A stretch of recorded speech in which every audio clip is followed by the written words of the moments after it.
रामापुर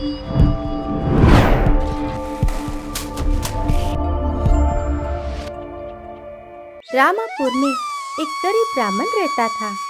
वह भीख मांगकर जीवन बिताता था।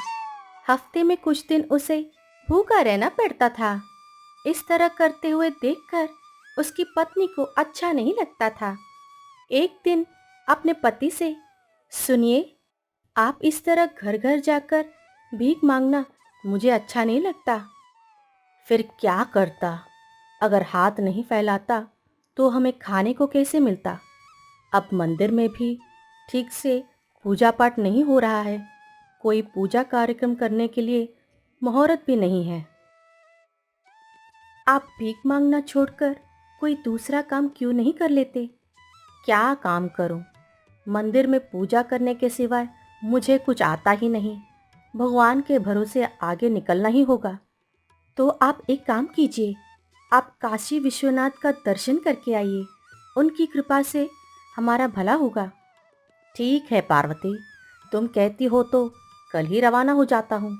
इस प्रकार पत्नी की सलाह से काशी जाकर भगवान विश्वनाथ जी का दर्शन करके लौट आते समय रास्ते में एक तपस्वी दिखते हैं। हे ब्राह्मण, कहाँ से आ रहे हो? स्वामी, मैं काशी जाकर भगवान विश्वनाथ जी का दर्शन करके लौट रहा हूँ। तुम्हें देखकर लगता है कि तुम किसी समस्या में उलझे हुए हो। हाँ स्वामी, मैं एक ब्राह्मण हूँ, पूजा पाठ करता रहता हूँ, लेकिन मेरी यह पूजा पाठ ही मेरा श्राप बन गए हैं। मुझे भीख मांगकर परिवार चलाने पर विवश कर दिया है। योगी उस पर तरस खाता है। हे ब्राह्मण, तुम्हें एक शंख देता हूँ, उसे अपने पास रखो। ये कोई साधारण शंख नहीं है। दिन में एक बार इसे पलटा कर रखोगे तो आपको एक सोने का सिक्का देगा। इससे तुम खुशहाल जिंदगी जी सकोगे। धन्यवाद स्वामी, सदा आपका आभारी रहूंगा। शुक्रिया अदा करके घर के लिए रवाना हो जाता है। इस तरह लौटते समय अंधेरा हो जाता है। इधर उधर देखा तो पास में एक घर दिखाई देता है। घर में कोई नहीं है।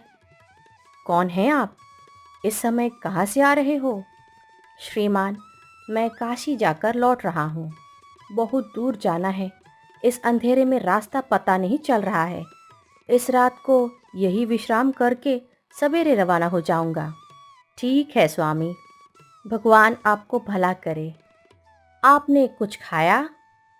नहीं श्रीमान, बहुत दूर तय करके आ रहा हूँ।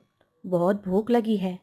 रुकिए स्वामी, आपके लिए कुछ खाने के लिए लाता हूँ, कहकर अंदर जाकर कुछ फल लाकर ब्राह्मण को देता है। ब्राह्मण उसे लेकर पेट भर खाता है। कहाँ जाना है स्वामी? हमारा गांव रामापुर में है। वहाँ के मंदिर में पूजा पाठ करता हूँ। समय बहुत खराब चल रहा था तो मुश्किलों का सामना कर रहा हूँ, लेकिन अब कोई चिंता की बात नहीं है। भगवान विश्वनाथ जी की कृपा से एक योगी के रूप में मुझे शंख दिया है। शंख? शंख का क्या करोगे स्वामी? ये आपका भूख मिटाएगा? ये साधारण शंख नहीं है। इस शंख को उल्टाकर बिठाने से रोज एक सोने का सिक्का देता है। अच्छा स्वामी, आपकी सारी समस्याएं काशीनाथ जी ने दूर कर दिया। ठीक है, आप आराम कर लीजिए, कहकर अंदर चला जाता है।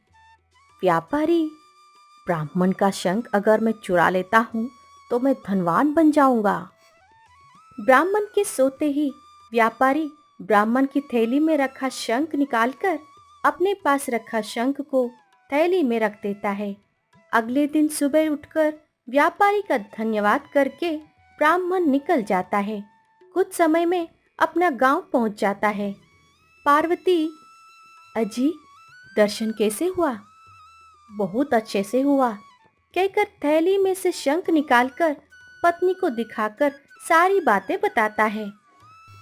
तब पार्वती शंख को पलटाकर रखती है, लेकिन उसमें से कुछ भी नहीं निकलता। सुनिए, आपने कहा इसमें से सोने का सिक्का निकलेगा, लेकिन कुछ नहीं आया। पार्वती, तुमको तो हर बात पर जल्दी होती है। भगवान का नाम लेकर दोबारा प्रयत्न करो। तब भगवान शंकर जी का नाम लेकर शंख को पलटाकर देखती है, लेकिन कुछ भी नहीं निकलने से दोनों आश्चर्यचकित हो जाते हैं। लगता है आपको योगी ने ठग लिया है जी।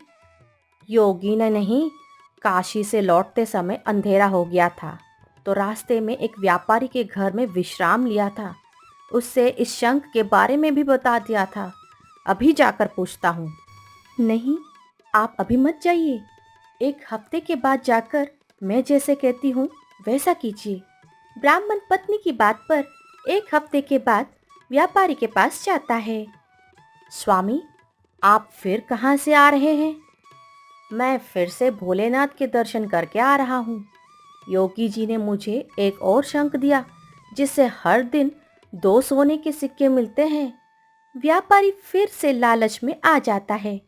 व्यापारी अपने पास रखा हुआ शंख लाकर ब्राह्मण की थैली में रखा।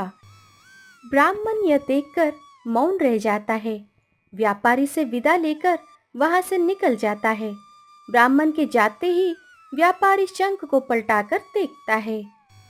व्यापारी मासूम ब्राह्मण को धोखा देकर खुद ही धोखा खा जाता है और उस दिन से ब्राह्मण की जोड़ी उस शंख से मिले सोने के सिक्कों से खुशी से धनवान की जिंदगी जीने लगते हैं।